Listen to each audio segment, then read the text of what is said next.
Brothers and sisters, let us turn our hearts to one of the most powerful accounts in Scripture, the story of Noah and the great flood.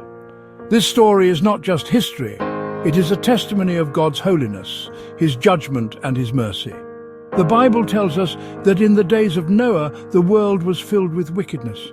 Violence and corruption covered the earth, and the hearts of people were set on evil continually. But in the midst of all that darkness, there was one man who walked with God, Noah. He was a righteous man, blameless in his generation.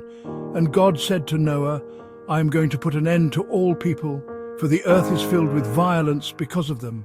Build yourself an ark." Imagine that for a moment, church.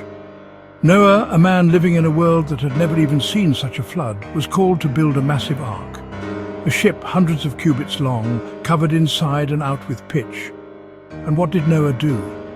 He obeyed. He did exactly as God commanded, even when others mocked, even when they laughed, even when they could not understand. That is faith. That is obedience. When the ark was finished, God brought Noah, his wife, his sons, and their wives inside, and he gathered the animals of every kind, 2 by 2 and 7 pairs of the clean ones. Then the Lord himself shut the door, and the rain began to fall. For 40 days and 40 nights the heavens opened, and the fountains of the deep broke forth. Waters rose higher and higher until the tallest mountains were covered. Everything outside the ark perished, but inside, Noah and all who were with him were safe in the hand of God. Church, hear me today. Outside the ark, there was no hope. Inside the ark, there was salvation. And in the same way today, outside of Christ, there is no hope. But in him, there is life eternal. Jesus is our ark of safety. After many months, the waters began to recede. The ark came to rest on the mountains of Ararat.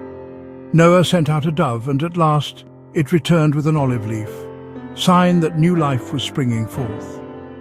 When Noah and his family finally stepped out of the ark, the very first thing he did was build an altar and worship the Lord. And God, in his great mercy, made a covenant. He promised never again to destroy all life by flood, and he set a rainbow in the sky as a sign of his faithfulness.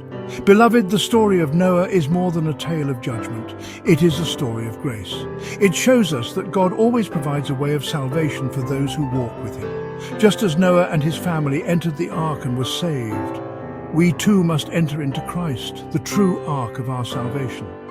So let us live as Noah did, faithful, obedient, and walking with God in a world that often turns away from him.